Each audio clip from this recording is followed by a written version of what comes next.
Selamat datang di GBI Bukit Sian. Sebelum beribadah, mari simak beberapa informasi berikut ini. Datanglah bersama keluarga dan orang terkasih. Rasakan lawatan kasih dan kuasa Tuhan dalam ibadah dan pertemuan-pertemuan di GBI Bukit Sian. Ibadah Raya Minggu pada setiap hari Minggu. Pukul 7 pagi di Main Hall GBI Bukit Sian. Ibadah Kids, ibadah anak. Pada setiap hari Minggu, pukul 7.30 pagi. Di Upper Room GBI Bukit Sian. Bersamaan dengan ibadah Raya Minggu.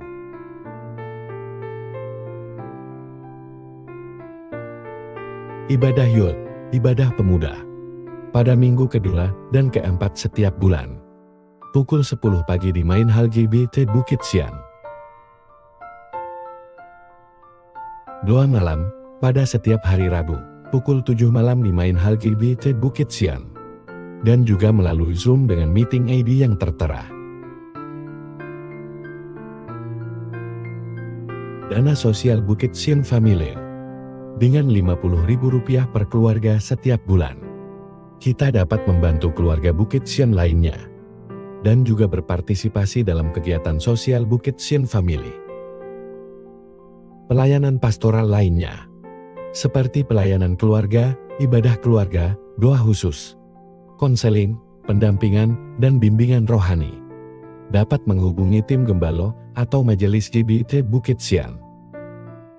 Informasi lainnya akan disampaikan setelah ibadah selesai nanti. Selamat mengikuti ibadah sesaat lagi. Tuhan Yesus memberkati kita semua.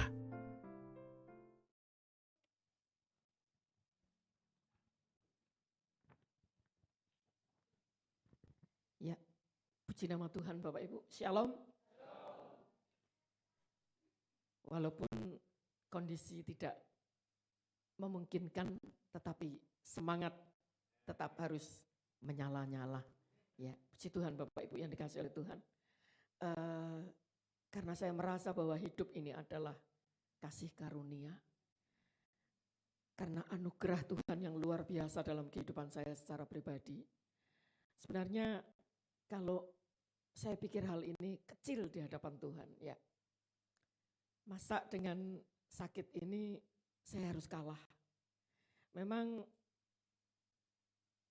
saya mau ke Jakarta ini janjian dengan anak yang menikah dengan orang Batam, tetapi suku Batak, ya. Tadi begitu salam-salam dengan keluarga saya, besan saya itu marga Siregar. Ya. Bapak Ibu yang dikasihi oleh Tuhan, diberkati tanggal 1 Februari 2025 di Batam. Sekarang sudah hamil mau masuk 7 bulan, ya. Bapak Ibu, kita sudah janjian di Jakarta itu 1 bulan yang lalu. Saya bilang sama Om kami mau ke Jakarta, mau main ke tempatnya Om. Mau apa? Mau ngerasakan masakannya. Karena cuma dipari lewat Facebook Bapak Ibu. Banyak tamu yang diundang menikmati masakan beliau. Kami ini berdua adalah anak rohani dari beliau, dan pertama kali Bapak Gembala memberkati pernikahan itu kami yang diberkati. Jadi kami adalah anak sulung beliau.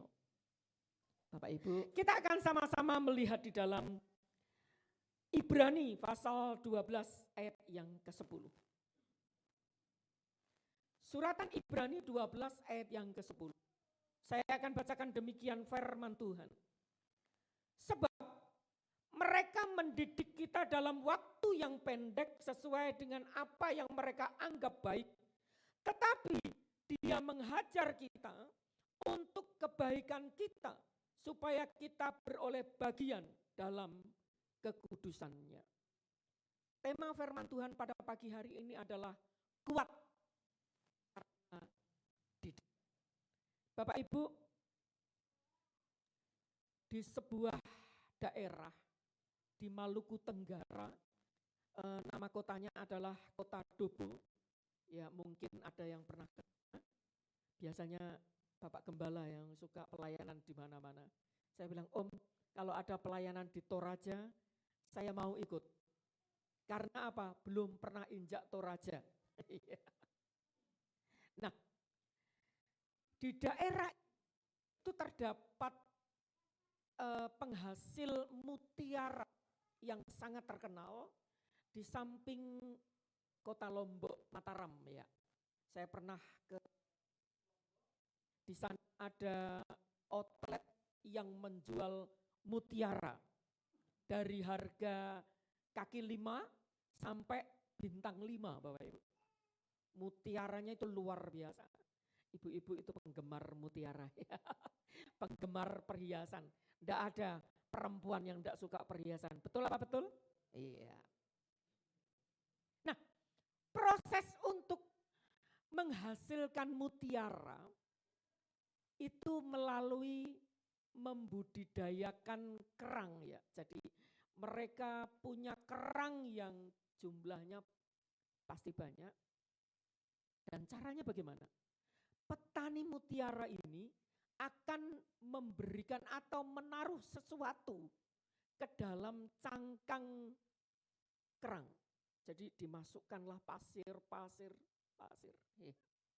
Dan pasir-pasir yang telah dimasukkan oleh petani mutiara ini sangat-sangat mengganggu. Sangat-sangat menyakiti kerang-kerang tersebut. Nah, bagaimana caranya? Supaya kerang ini tidak merasa kesakitan. Secara alami, dengan sekuat tenaga, kerang ini mengeluarkan lendir. Ya. Jadi dengan lendir itu dia melapisi pasir dan benda-benda kecil yang dimasukkan oleh petani tersebut. Dengan cara itu dia melindungi tubuhnya. Jadi dibalut, supaya apa? Supaya tubuhnya tidak kesakitan. Bapak Ibu yang dikasihi oleh Tuhan. Dan pada waktunya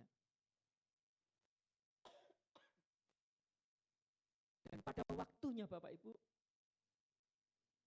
pasir yang dibalut dengan lendir tadi,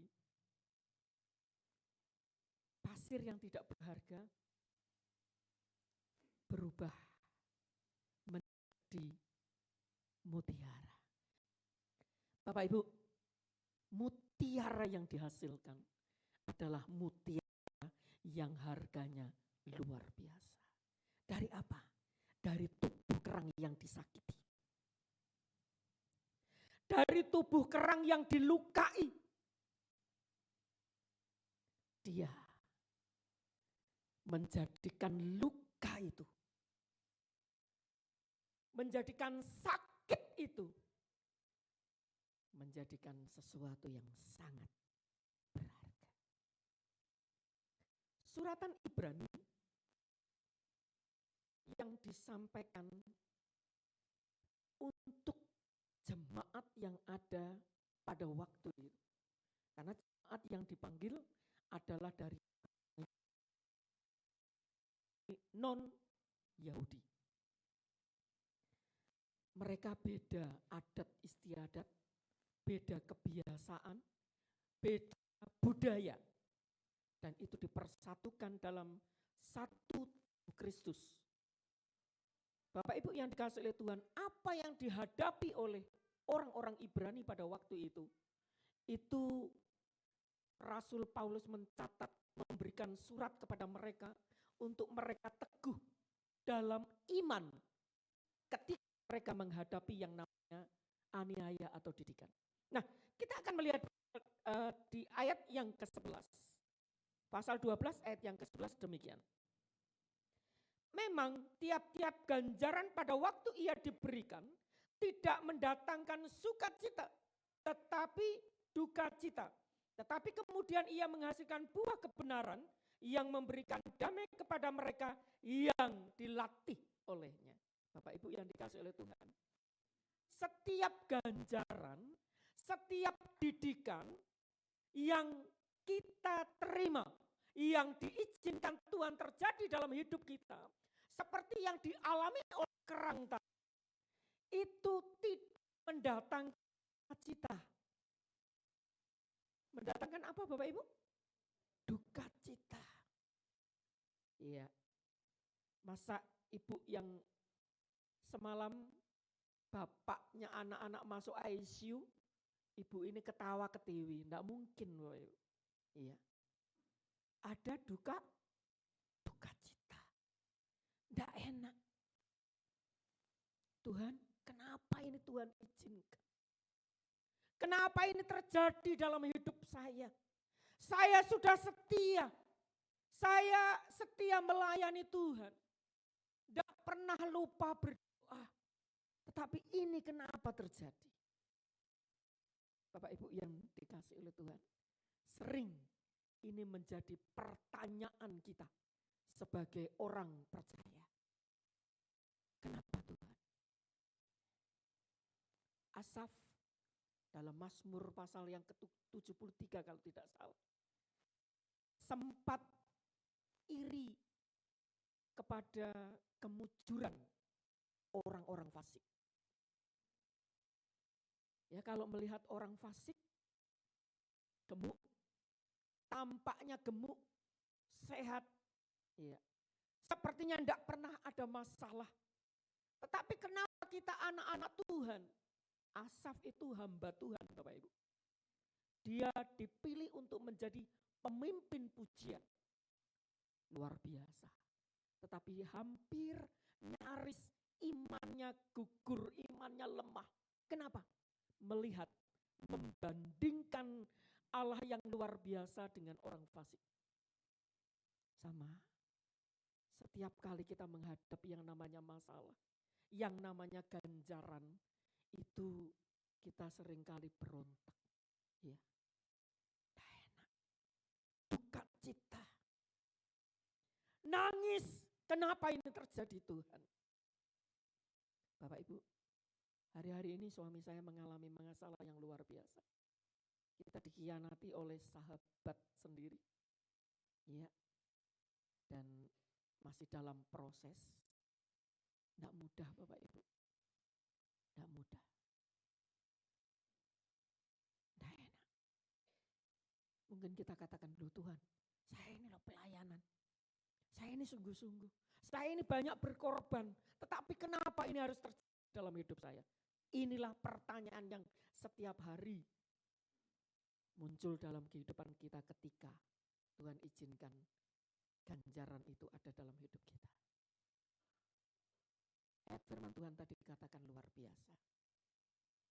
Ya. Ganjaran atau didikan itu yang diberikan Tuhan dalam hidup kita. Itu lewat firman dan Roh Kudus. Dan yang kedua, melalui masalah atau penderitaan. Firman yang disampaikan, ya, itu adalah sebagai didikan. Kalau kita bersalah, kalau kita melakukan hal-hal yang tidak Tuhan perkenan, ketika firman Allah datang dalam hidup kita, itu bukan sengaja untuk mengenai saudara. Ya, kadang jemaat ada yang bilang begini, kok khotbahnya hantam saya ya. Firman Tuhan bukan untuk hantam-hantaman Bapak Ibu. Kalau itu kita terima, karena apa? Karena Tuhan mengasihi saya dan saudara. Yang pertama lewat firman dan Roh Kudus. Yang kedua lewat masalah dan penderitaan. Ini didikannya Tuhan Bapak Ibu. Kenapa menerima didikan? Kita akan melihat di dalam Ibrani 12 ayat yang ke-5 sampai yang ke-9 akan saya bacakan demikian. Dan sudah lupakah kamu akan nasihat yang berbicara kepada kamu seperti kepada anak-anak? Hai anakku, janganlah anggap enteng didikan Tuhan dan janganlah putus asa apabila engkau diperingatkannya. Karena Tuhan menghajar orang yang dikasihinya dan ia menyesah orang-orang yang diakuinya sebagai anak. Jika kamu harus menanggung ganjaran, Allah memperlakukan kamu seperti anak. Di manakah terdapat anak yang tidak dihajar oleh ayahnya? Tetapi jikalau kamu bebas dari ganjaran yang harus diderita setiap orang, maka kamu bukanlah anak, tetapi anak-anak gampang. Selanjutnya dari ayah kita, yang sebenarnya kita beroleh ganjaran, dan mereka kita hormati. Kalau demikian, bukankah kita harus lebih taat kepada Bapa segala roh, supaya kita boleh hidup. Bapak Ibu, kenapa penulis Ibrani katakan pentingnya kita dihajar atau menerima ganjaran? Karena apa? Karena Tuhan sayang kepada kita. Betul apa? Betul Bapak Ibu? Karena kita dikasihi, itu yang pertama. Yang kedua, karena kita ini anak. Mungkin suami saya hajar anaknya tetangga Bapak Ibu. Wah, celaka ya. Cilaka 12 Bapak Ibu. Kalau suami menghajar anaknya orang lain. Kenapa? Kita diganjar, dididik oleh Tuhan. Karena kita anak-anak Tuhan. Bukan anak-anak gampangan. Ya. Saya tadi lihat kamus apa itu anak gampangan. Ternyata mohon maaf. Yang dimaksud dengan anak gampangan ini adalah anak di luar pernikahan. Anak haram. Anak yang tidak mendapatkan hak. Beda. Saya dan Bapak Ibu Saudara adalah anak-anak Tuhan. Tidak ada seorang ayah yang membiarkan anaknya itu nakal. Masih kecil sudah nakal, dibiarin aja. Kelihatannya lucu. Ya kalau masih kecil Bapak Ibu. Lucu. Lama-lama dia dewasa. Ngelunjak Bapak Ibu. Kenapa? Seorang ayah Amsal Sulaiman katakan menghajar dengan rotan. Tapi jangan kebangetan nih. Sekarang bukan zamannya menghajar anak dengan kekerasan. Bapak Ibu, suami saya ini punya seorang ayah. Kalau tetangga-tetangga bilang, ayah suami saya ini baik. Ya. Tetapi sama anak-anaknya itu jahatnya luar biasa. Kalau mukul suami saya itu Bapak Ibu, kepalanya yang dihajar. Ketika kami menikah, berjalan berbulan-bulan, suami saya kalau kambuh, nyeri kepala itu, sampai nangis ya, sampai teriak-teriak sakit.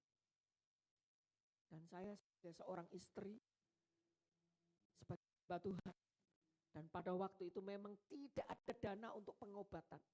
Untuk bisa makan itu sudah puji Tuhan alhamdulillah katanya Bapak Ibu. Iya.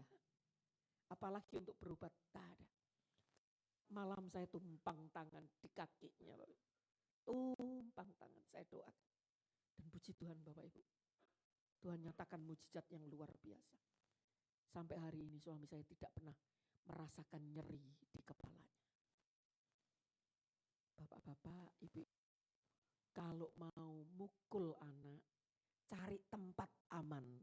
Ya, di mana aman?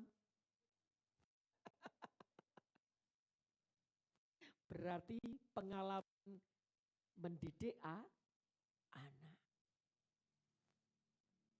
Dihajar. Seorang ayah atau mamah tidak pernah berpikir ketika menghajar mendidik anak, bunuh anaknya. Tidak mungkin tak? Tidak. Semua untuk apa? Kalau anak dibiarkan nakal, dibiarkan sejak kecil, nanti dewasanya jadi preman Bapak Ibu. Ya. Sama. Ayah kita mendidik kita untuk kebaikan. untuk kita menjadi dewasa.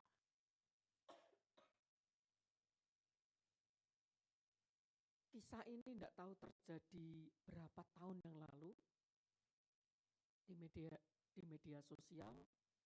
Kita pernah dengar ya, kejadian 2 anak perempuan yang terjun bebas di Jakarta waktu itu, terjun bebas dari apartemen, tahu lantai berapa, mati. Kenapa? Karena ketika mamah papahnya mati, kalau tidak salah waktu itu kecelakaan, dan kedua anak ini tidak bisa menerima keadaan, akhirnya mereka lompat dari apartemen. Bapak Ibu, kenapa mereka nekat? Karena orang tuanya salah, Bapak Ibu. Iya, dari kecil sebenarnya mereka sudah bisa pakai kaos kaki sendiri, pakai sepatu sendiri, pakai seragam sendiri, bisa mandi sendiri, bisa makan sendiri, bisa bikin super mie sendiri. Ini tidak diajarkan oleh orang tuanya. Karena saking sayangnya mamanya kepada anak-anaknya ini. Wah, mereka sebenarnya sudah mampu mengerjakannya sendiri. Tidak diajari Bapak Ibu. Jadi semua tergantung orang tua. Ya. Dari pakai kaos kaki, sepatu, pakai seragam, makan mesti disuapi. Ya, tidak bisa menyiapkan sendiri. Jadi anak ini menjadi labil. Ketika orang tuanya meninggal, tidak bisa ngapa-ngapain anak ini Bapak Ibu. Tidak tahu caranya bagaimana pasang kaos kaki, pakai sepatu, masak apalagi tidak tahu. Akhirnya mereka mengakhiri hidup mereka. Nah, maksudnya orang tua mendidik kita supaya kita kuat, kita dewasa. Ayah kita yang mendidik kita itu sementara Bapak Ibu. Ayah saya meninggal itu ketika usia belum terlalu tua. Antara 49 atau 50 tahun saya kehilangan ayah. Tetapi didikan ayah sampai hari ini tidak pernah saya lupakan. Mendidik kita untuk dewasa. Sama Bapak Ibu. Cara Tuhan mendidik kita untuk kita dewasa. Iya. Kita akan melihat di dalam Ibrani, ini tujuan didikan. Ibrani 12 ayat sampai 13, demikian. Ibrani 12 ayat 13. Sebab itu, kuatkanlah tangan yang lemah dan lutut yang goyah, dan luruskanlah jalan bagi kamu, sehingga yang pincang jangan terpelecak, tetapi menjadi. Ini tujuan didikan Bapak Ibu. Tangan bagi pemahaman orang Ibrani atau Yunani itu memiliki makna yang sama. Apa itu? Tangan berperang kekuatan.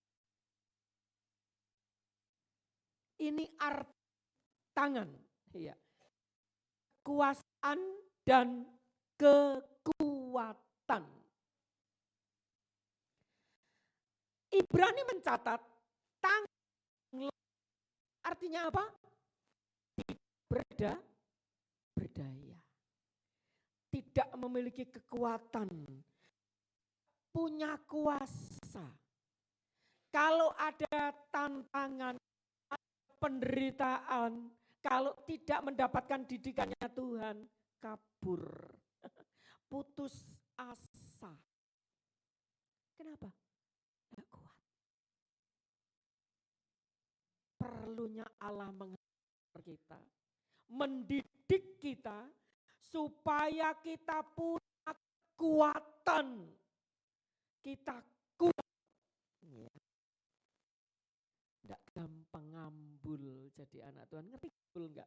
Ini bahasa Jawa Timur Bapak Ibu. Ngambek. Ya. dapat atau disinggung sedikit sama teman segereja, bilang sama Bapak Gembala, Pak Gembala, saya enggak mau gereja, saya enggak melayani. Kenapa? Ada yang nyindir saya, suara kayak black kok jadi WL. Iya.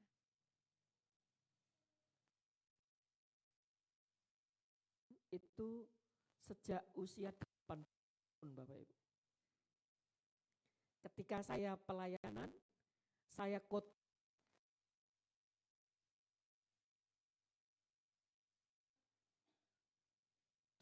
tahun ke atas.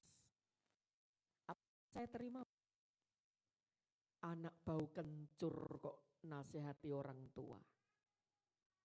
Waktu itu saya sudah mau menyerah. Saya katakan sama Bapak Gembala saya, loh kenapa saya masih kencur?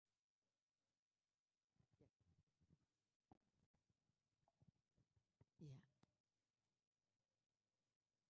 Kadang ada gesekan-gesekan terjadi. Kalau kita kuat, kita anggap itu adalah simponi. Itu adalah hiasan. Itu adalah semangat kita untuk tetap setia di dalam pelayanan. Bapak Ibu yang dikasihi oleh Tuhan, banyak gesekan, banyak tantangan. Tuhan, aku sudah setia, kenapa kau beri aku sakit? Bukan kata-kata itu lagi yang muncul. Kenapa kita katakan? Kita akan katakan kepada Tuhan, terima kasih Tuhan. Kalau Tuhan izinkan ini terjadi, ada rencana Tuhan yang luar biasa. Amin Bapak Ibu. Amin Bapak Ibu. Menjadikan kita kuat. Jadi anak Tuhan tidak cengeng, tidak ngambekkan. Iya. Semakin memacu kita untuk maju, untuk kuat, tidak gampang menyerah dan putus asa. Lalu dikatakan lutut yang goyah. Lutut ini adalah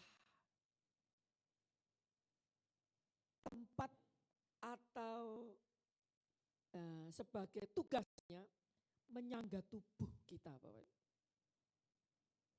Beberapa waktu yang lalu saya ngalami nyeri lutut hebat. Ya. Waktu itu ada pengobatan alternatif suhu ayung ya. Saya dibawa suami saya ke suhu ayung, ditusuk itu 20 tusuk Bapak Ibu. Saya teriak-teriak luar biasa. Dan luar biasa juga baik ya, sembuh.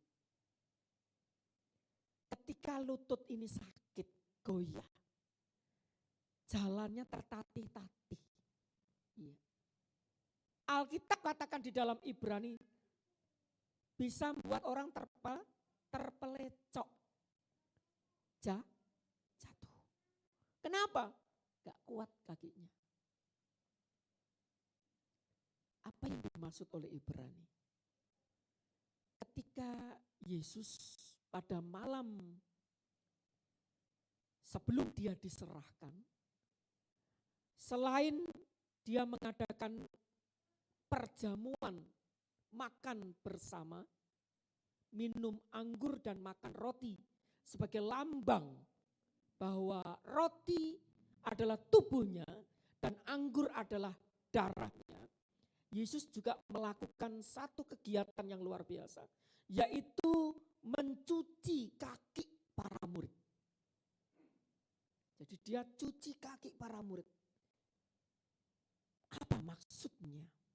Kaki berbicara tentang perjalanan hidup. murid-murid harus dicuci kakinya. Karena Yesus tahu supaya murid-murid tidak kehilangan tujuan. Kenapa Yesus memanggil mereka menjadi murid? Menjadi pemberita kebenaran. Dan benar Bapak Ibu, Petrus mengkhianati Yesus. Ya. Murid-murid yang lain meninggalkan Yesus. Tetapi luar biasa kuasa kebangkitannya. Yesus kembalikan mereka. Dan mereka kembali pada panggilan yang semula. Tujuan didikan yang Tuhan berikan. Selain kita punya kekuatan tangan kita, kaki kita tetap teguh. Pengajaran akhir zaman ini, banyak pengajaran-pengajaran yang cuma menyenangkan telinga. Ya, hanya menyenangkan telinga. Dan bukan itu saja, pengajaran-pengajaran akhir zaman ini banyak membuat iman kita menjadi bimbang. Ya. Banyak membuat kita ragu. Benar ya? Benar? Enggak. Yesus ini Tuhan. Membuat saya dan Bapak Ibu ragu. Tapi luar biasa. Didikannya Tuhan membuat kita tetap teguh. Berdiri di dalam kebenaran firman. Kuat. Tidak gampang terumbang-ambing. Kalau ada masalah, biasanya masukan dari orang-orang itu berbagai macam, Bapak Ibu. Datang ke sana loh, orang pintar. Iya. Datang ke sini loh, dia sanggup menyelesaikan masalahmu. Hati kita mulai, iya ya, saya sudah berdoa sama Tuhan kok enggak dijawab-jawab. Saya sudah bergumul dengan Tuhan kok enggak ada kepastian. Mulai bimbang.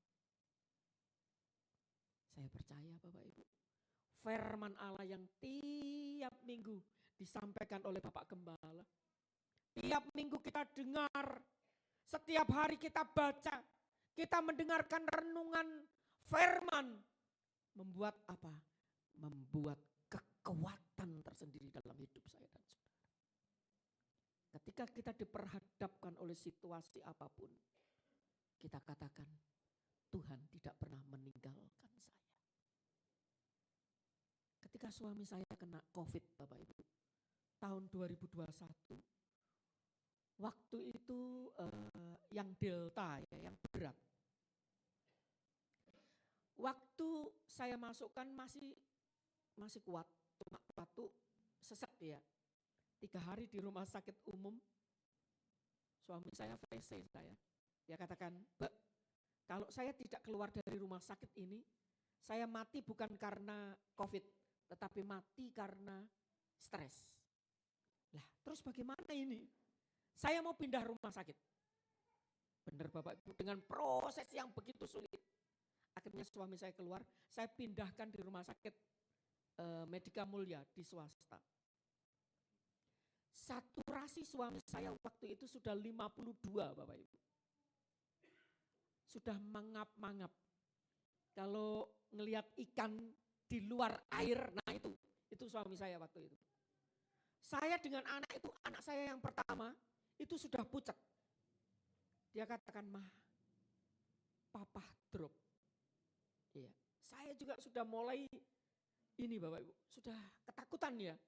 Tetapi luar biasa, firman itu menghibur saya. Memberi kekuatan yang luar biasa. Iya. Saya dengar firman. Yesus katakan, kamu tidak sendirian. Aku memegang tanganmu. Karena saya dengar suara itu Bapak Ibu. Iman saya tumbuh dan timbul. Saya percaya suami saya sehat. Benar. Ketika ketika masuk di UGD, dikasih obat, enggak tahu obat apa warnanya kuning. Saturasinya naik jadi 85, Bapak Ibu. Saya katakan, terima kasih Tuhan. Anugerah yang luar biasa. Tuhan masih beri kesempatan suami saya hidup. Ternyata enggak selesai sampai di situ, Bapak Ibu. Efek dari COVID. COVID-nya sudah negatif, efeknya yang tinggal. Ya. Ada penyumbatan pembuluh darah sampai di jempol kakinya. Jadi jari suami saya itu metal, Bapak Ibu. Dipotong 2, jempol sama tengah. Saya katakan, gak popo, yang penting kamu hidup. Iya. Orang lain udah lihat, Bapak Ibu udah lihat toh? Karena apa? Pakai sepatu. Yang lihat cuma saya, Bapak Ibu. Iya. Saya katakan gak popo, gantengmu gak hilang. Iya. Gak apa-apa. Yang penting kamu sehat, kamu hidup. Luar biasa, Bapak Ibu. Mungkin Bapak Ibu yang jemaat lama ingat dengan Oma Mike ya. Putra beliau yang namanya Dev Wawuruntu, kebanggaan daripada Tante Mike, itu kena COVID dan memang tidak tertolong Bapak Ibu. Ya, pada waktu hendak dipanggil Tuhan, saya kaget sekali. Dia VC saya sama suami. Dia cuma bilang, Kak, doakan Dev. Ya. Dev minta maaf. Saya tidak ngerti maksud minta maaf ini apa Bapak Ibu. Ketika saya datang ke rumah sakit, tidak tertolong. Iya, karena Tuhan cinta sama Dev. Iya. Kalau suami saya hidup, karena masih ada tugas yang harus diselesaikan oleh suami saya. Kalau Dev dipanggil Tuhan, karena rumah di surga sudah kelar, sudah jadi. Iya. Bapak Ibu yang dikasih oleh Tuhan. Supaya apa? Kuat. Firman yang kita dengar. Ketika dalam kondisi apapun yang kita mungkin katakan, Tuhan aku tidak kuat. Firman itu yang menghidupkan kita. Ya, firman yang menghidupkan saya dan saudara. Itu tujuan didikan. Jadi kalau kita dididik oleh Tuhan, jangan putus asa, jangan marah, jangan kecewa. Karena didikan itu membawa kita semakin kuat. Kuat. Tidak cengeng. Ya. Tidak membanding-bandingkan Tuhan dengan yang lain. Kuat.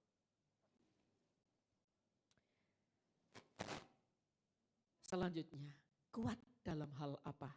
Kita akan baca di dalam ayat 14 dan seterusnya. Sebab mereka yang berkata demikian, menyatakan bahwa mereka dengan rindu mencari, salah ya? Oh salah.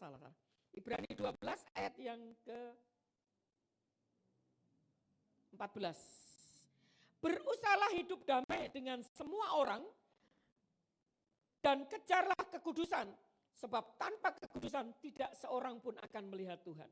Jagalah supaya jangan ada seorang pun menjauhkan diri dari kasih karunia Allah. Agar jangan tumbuh akar yang pahit yang menimbulkan kerusuhan dan mencemarkan banyak orang. Janganlah ada orang yang menjadi cabul atau yang mempunyai nafsu yang rendah. Seperti Esau yang menjual hak kesulungannya untuk sepiring makanan. Sebab kamu tahu bahwa kemudian ketika ia hendak menerima berkat itu ia ditolak. Sebab ia tidak beroleh kesempatan untuk memperbaiki kesalahannya. Sekalipun ia mencarinya dengan mencucurkan air mata. Nah ini, kuat dalam hal apa? Pujian tadi luar biasa Bapak Ibu. Kita tidak lagi kompromi dengan dunia.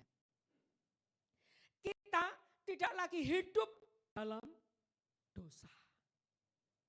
Hidup semakin kudus.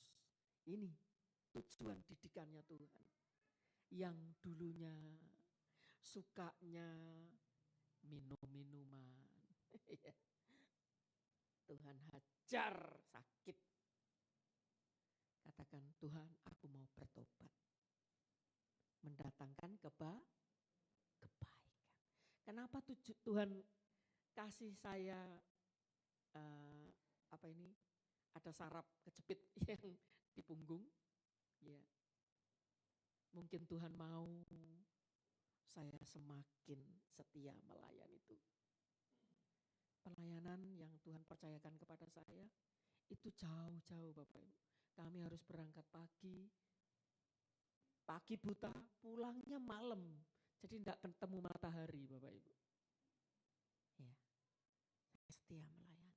Mungkin ukuran kesetiaan saya belum sampai dengan ukurannya Tuhan. Mungkin pelayanan saya pikir saya sudah melayani Tuhan dulu dengan sungguh-sungguh. Mungkin bagi Tuhan belum sampai. Ya. Saya mengucap syukur Bapak Ibu. Walau mikir besok ini diapain gitu ya. Ada rasa khawatir, ada rasa sampai beberapa hari tidak bisa tidur Bapak Ibu. Tapi semalam puji Tuhan saya tidur pulas. Kenapa? Saya dengar sendiri dari adik Lina, begini-begini membuat saya harus melakukan. Bapak Ibu yang dikasihi oleh Tuhan, semua mendatangkan kebaikan.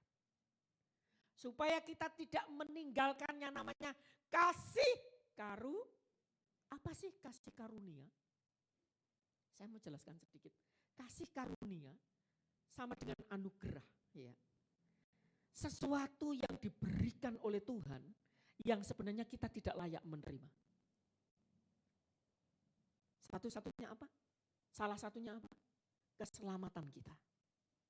Kita sebenarnya tidak selamat Bapak Ibu. Karena dosa dan pelanggaran. Tetapi karena kasih karunia lewat pengorbanannya di kayu salib. Membuat saya dan Bapak Ibu dibenarkan. Ya. Orang berusaha mencari kebenaran diri. Ya, saya mengatakan kesalehan manusia di hadapan Tuhan itu seperti kain larah, kain kotor. Apa itu kain larah? Saya lihat dari bahasa Inggrisnya, kain larah atau kain kotor itu adalah kain menstrual. Ya, kain menstruasi. Kalau usia ibu-ibu, seusia saya atau di atas saya, itu tidak pernah dulu menemukan yang namanya soft. Mungkin ada, karena kondisi tidak bisa beli. Betul ya Ibu? Iya. Tidak bisa beli, atau memang waktu itu belum ada yang namanya soft tech. Anak-anak sekarang punya baby, tidak pernah pakai popok Bapak Ibu. Pakai apa? Pampers. Cucu saya sudah lucu bisa mulai belajar bicara. Kalau ditanya mau beli apa? Cucu. Sama apa? Pampers. Tidak pernah orang tuanya nyuci popok. Beda zaman kita dulu. Cuci popok. Cuci kainnya menstruasi. Ya. Nah, di perjanjian lama, orang yang bersentuhan dengan perempuan yang datang bulan, hukumnya najis. Sama Bapak. Kesalehan manusia itu seperti kain menstruasi. Najis. Berusaha apapun tanpa pengorbanan Kristus, tidak ada artinya di hadapan itu. Ya. Di Batu Cave, Malaysia, saya heran dengan Giselle, dengan kaki yang sakit, bisa sampai ke 270 tangga ya Om ya. Saya cuma melihat saja di bawah. Tidak berani naik. Nah, waktu itu ada ritual orang-orang India. Dia pakai sorban warna kuning. Dari kepala sampai telapak kaki itu dibalur dengan kunyit Bapak Ibu. Jadi warnanya kuning semua. Lalu saya tanya sama tour guide-nya, ada ritual apa? Untuk pembersihan diri. Bukan itu saja Bapak Ibu. Ada beberapa orang yang melakukan ritual dengan ini, berguling-guling ya. Jadi dari depan patung sampai ke parkiran, bayangkan Bapak Ibu. di cuaca yang begitu terik. Dia berguling-guling. Lalu saya tanya lagi sama tour guide-nya, maksudnya apa? Untuk penyucian diri dari dosa. Wow, melakukan hal seperti itu. Kita tidak melakukan apa-apa. Ya. Tidak melakukan ritual-ritual yang sedemikian. Tour guide-nya juga bilang, ada loh Bu, dari jembatan yang tidak tahu berapa kilo dari patung batu cave itu, mereka berjalan tengah hari bolong dengan tidak pakai alas kaki. Kalau pernah ke Malaysia, cuacanya beda dengan Indonesia. Panasnya di sana itu luar biasa panas sekali. Dan mereka berjalan kaki dengan tanpa alas kaki Bapak Ibu. Berjalan, tidak tahu berapa kilo. Untuk apa? Penyucian diri. Bersyukur Bapak Ibu. Kita hidup karena kasih karunia. Tidak melakukan apa-apa. Tuhan membenarkan saya dan saudara. Tetapi orang yang telah menerima kasih karunia, gratia, itu akan memunculkan yang namanya gratitude. Apa itu? Ucapan syukur. Tuhan terima kasih. Karena anugerah-Mu Engkau memerdekakan aku dari dosa. Terima kasih Tuhan, karena kasih karunia-Mu aku dibebaskan dari kematian kekal. Terima kasih Tuhan, karena pencurahan darah-Mu aku diselamatkan. Ucapan syukur. Semakin orang mendapatkan banyak kasih karunia, semakin orang itu memberikan banyak ucapan syukur. Dengan cara apa? Setia beribadah, setia melakukan kehendak Tuhan, setia apa yang Tuhan katakan dalam kehidupan kita, kita lakukan. Bapak Ibu, kenapa? Dengan sakit ini saya tetap melayani Tuhan. Karena saya tahu hidup saya karena kasih karunia. Ya. Orang yang banyak mendapatkan kasih karunia, malu untuk melakukan hal-hal yang tidak Tuhan kehendaki. Semakin setia, semakin maju di dalam Tuhan. Ketika kita menghadapi didikannya Tuhan, rasanya tidak enak. Rasanya sakit, seperti kerang tadi. Tidak enak. Mau berontak bagaimana ini? Tidak enak. Tapi dengan kekuatannya, kerang berusaha untuk tetap bertahan. Dilindungi dirinya dengan apa? Dengan lendir, dengan cairan. Dan akhirnya muncullah mutiara yang harganya mahal. Sama Bapak Ibu, saya dan saudara. Ketika ada dalam didikannya Tuhan. Proses yang Tuhan berikan dalam hidup kita. Membawa kita semakin cemerlang. Ya. Jadi mutiara-mutiara yang luar biasa. Suami saya punya kerjaan di Manado Bapak Ibu. Ya, dia menyediakan tol untuk proses pembuatan emas ya. Karena di daerah Manado banyak perbukitan yang mengandung emas. Orang luar tidak bisa masuk untuk bekerja di situ. Jadi orang dalam, masyarakat di situ yang bekerja. Tapi suami saya menyediakan alatnya. Proses yang dialami luar biasa. Dia ambil bahan bakunya dari gunung itu sangat terjal, ya, naik turun, Bapak. Akhirnya bongkahan-bongkahan batu itu dibawa ke tromol, ya, ditumbuk, dihancurkan, Bapak. Dihancurkan, pokoknya hancur. Setelah hancur, dimasukkan ke alat, digilas lagi, digoyang bangkitkan, ditaruh minyak, akhirnya misah. Mana yang mengandung emas, mana yang tidak. Belum selesai. Cairan yang mengandung emas dibakar. Proses pembakaran luar biasa. Setelah itu muncul warnanya kuning. Belum selesai, masih banyak kotoran Bapak Ibu. Diproses lagi menjadi 24 karat UBS. Ibu-ibu tahu ini. Bagaimana emas murni dengan emas yang 16 karat beda.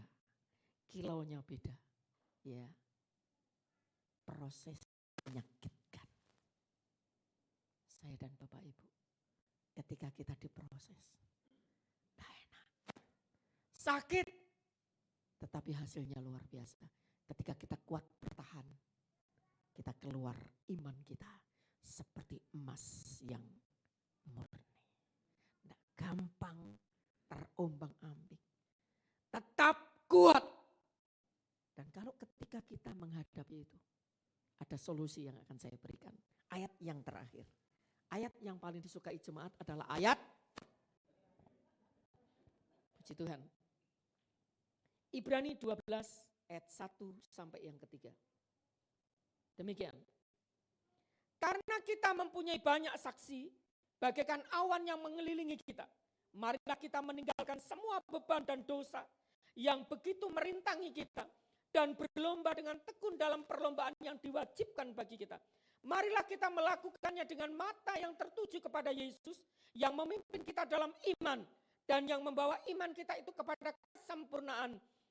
Yang dengan mengabaikan kehinaan tekun memikul salib, ganti sukacita yang disediakan bagi dia yang sekarang duduk di sebelah kanan tahta Allah. Ayat yang ketiga, ingatlah selalu akan dia yang tekun menanggung bantahan yang sehebat itu terhadap dirinya dari pihak orang-orang berdosa, supaya jangan kamu menjadi lemah dan putus asa. Ketika kita dididik oleh Tuhan, ketika kita ada dalam prosesnya Tuhan, tidak enak. Ibrani kasih solusi kepada kita. Pandang Yesus. Pandang Yesus saja, jangan pandang yang lain. Ketika emas ini dibakar Bapak Ibu, yang bakar ini tidak kemana-mana Bapak Ibu. Pakai alat ditungguin ketika emas ini dibakar. Ditungguin, tidak kemana-mana. Sama Bapak Ibu. Ketika kita masuk di dalam proses, Yesus tidak pernah kemana-mana. Dia tidak pernah meninggalkan saya dan Bapak Ibu Saudara. Dia ada. Mungkin kita sudah ngebel Bapak Gembala. Namanya Bapak Gembala juga manusia. Kekuatannya terbatas. Kondisinya terbatas. HP-nya juga terbatas. Ya. Karena apa? Kadang lowbat. Kita sudah telepon, ini suami saya masuk ICU, Bapak Gembala tak telepon kok gak bisa.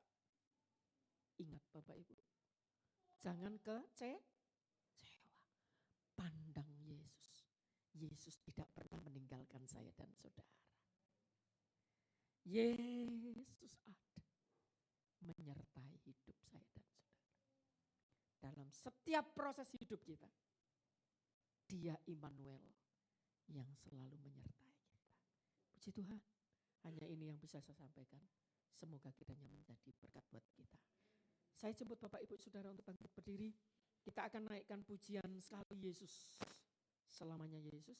Saya minta untuk WL dan singer membantu untuk menaikkan pujian ini.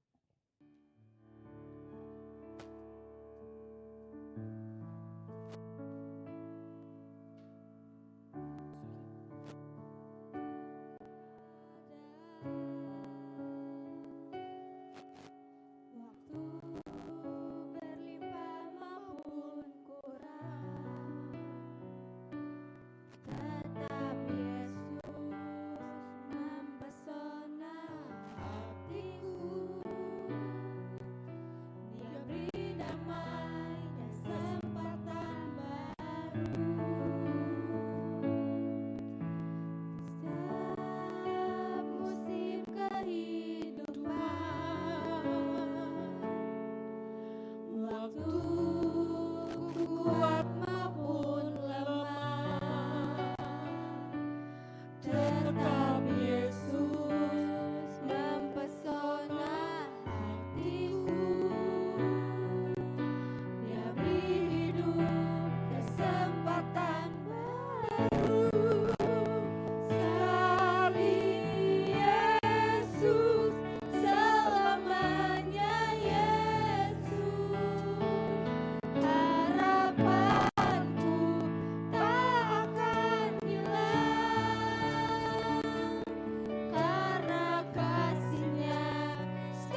jawaban dalam setiap pergumulan hidup kita. Haleluya.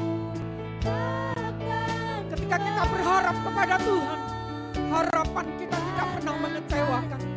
Karena Dia tidak pernah mengecewakan saya dan saudara. Haleluya. Oh Yesusku, ku cinta Kau selamanya. Katakan sekali Yesus tetap Yesus. Waktu saatnya saya kembalikan kepada Tuhan.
Bapa di dalam surga, kembali kami datang kepadamu Tuhan.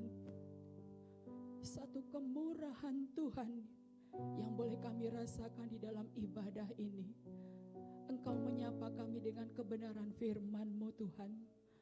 Firman-Mu yang menjadi didikan Tuhan bagi kami, untuk kami selalu kuat di dalam Tuhan. Banyak hal yang kami lalui dalam hidup ini Tuhan. Segala persoalan hidup, sakit penyakit. Tetapi kami tahu Tuhan, semua itu adalah bagian Tuhan mendidik kami.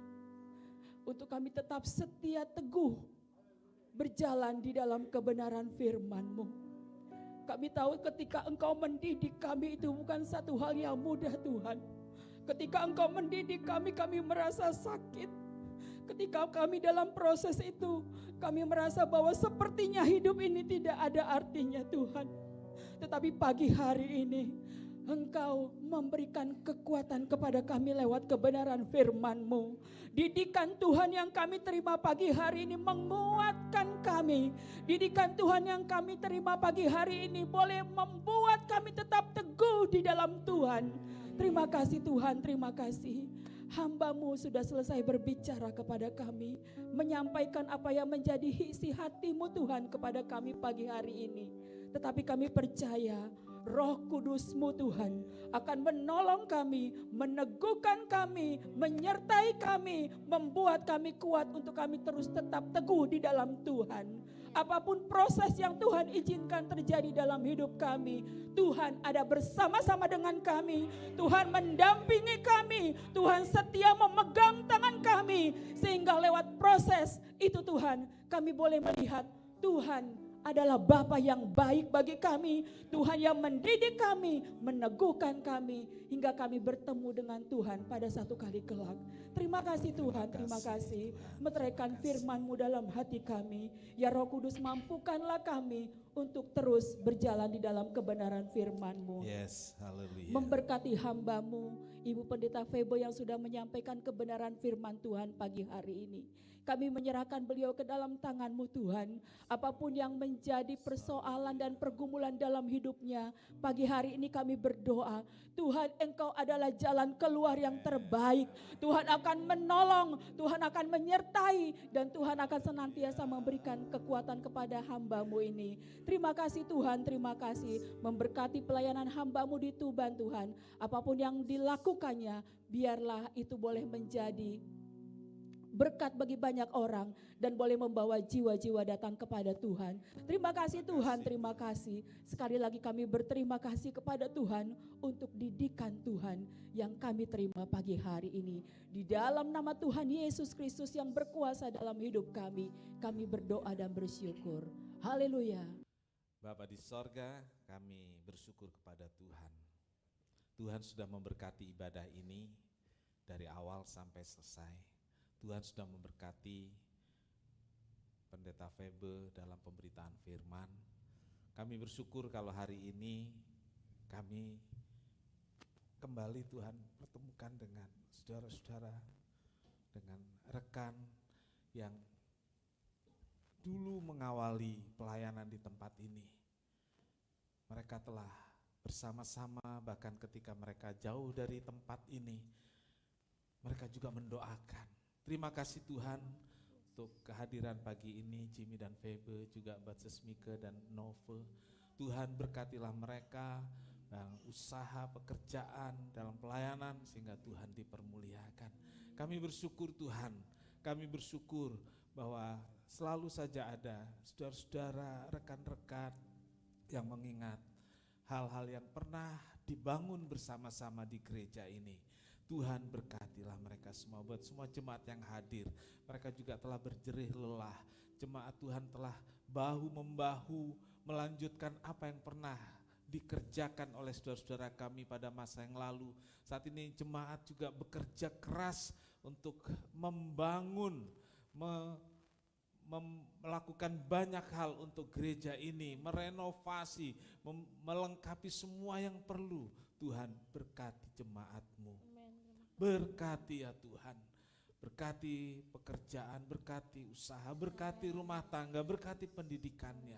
Terima kasih Tuhan, terima kasih Engkau sangat baik buat kami. Kami berdoa khususnya buat Bapak Damanik yang saat ini berada di ICU. Tuhan, kami menyerahkannya dalam tangan Tuhan. Jamahlah, ampuni salah, dosa dan kekurangannya. Tuhan, biar pengampunan dari Tuhan dinyatakan. Dan apapun tindakan yang akan dilakukan dokter, kami mempercayakannya ke dalam tangan Tuhan.